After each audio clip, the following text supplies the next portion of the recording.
Государство, по словам Оппенгеймера, это организация политических методов.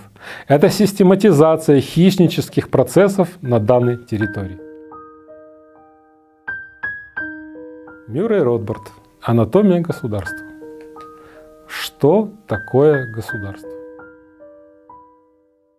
Человек нагим приходит в этот мир и нуждается в применении разума, чтобы научиться использовать ресурсы, данные ему природой, и трансформировать их.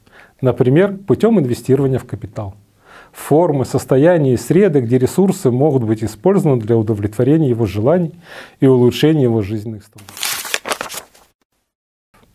Единственным способом этого добиться для человека является использование своего разума и энергии для трансформации ресурсов, производства и для обмена получившихся продуктов на продукты, созданные другими. Человек обнаружил, что благодаря процессу добровольного, обоюдовыгодного обмена производительность и, следовательно, жизненные стандарты всех участников обмена могут чрезвычайно повыситься. Единственным естественным способом для человека выжить и достичь достатка таким образом является использование своего разума и энергии для участия в процессе производства и обмена. Но он это делает, сначала обнаружив ресурсы, а затем трансформировав их, смешав с ними свой труд, по выражению Лока, для того, чтобы сделать их своей личной собственностью, а затем обменять эту собственность на схожим образом приобретенную собственность других. Естественный путь, диктуемый требованиями человеческой природы, таким образом, это путь прав собственности и свободного рынка, обмена или дарения этих прав. На этом пути люди научились избегать пещерных методов борьбы за редкие ресурсы так, что А может их получить только за счет Б, и напротив, чрезвычайно умножать эти ресурсы в мирном и гармоничном производстве и обмене. Великий немецкий социолог Франц Оппенгеймер отметил, что существует два взаимоисключающих способа обрести богатство. Первый – вышеуказанный способ производства и обмена. Он назвал экономическим способом. Другой способ проще и не требует производительности. Это способ захвата товаров и услуг других людей при помощи насилия. Этот метод односторонней конфискации или кражи собственности других людей. Это метод, который Оппенгеймер назвал политическим методом обретения богатства. Должно быть ясно, что мирное использование разума и энергии для производства – это естественный путь человека, средство его выживания и процветания на этой земле. Точно так же должно быть ясно, что принудительный экспроприационный путь противоречит естественному закону. Он паразитический, так как вместо прибавки производства он его снижает. Политический способ перекачивает производство в пользу паразитической и разрушительной личности или группы. И такое перераспределение не только уменьшает количество произведенного, но также снижает стимул производителя производить помимо собственного пропитания.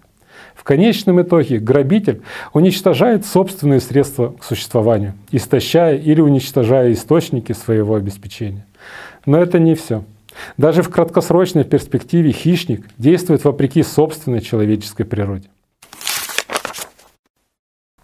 Теперь мы можем более полно ответить на вопрос, что такое государство. Государство, по словам Оппенгеймера, это организация политических методов. Это систематизация хищнических процессов на данной территории. Ведь преступность спорадична и непостоянна, паразитизм недолговечен, и основанный на принуждении и паразитизме образ жизни может быть прерван в любой момент из-за сопротивления жертв. Государство предоставляет законный, упорядоченный и систематический канал для расхищения частной собственности. Оно предоставляет паразитической касте общества надежный, безопасный и сравнительно мирный канал снабжения. Так как производство должно всегда предшествовать расхищению, свободный рынок древнее государства. Государство никогда не создавалось через общественный договор. Оно всегда рождалось через завоевание и эксплуатацию.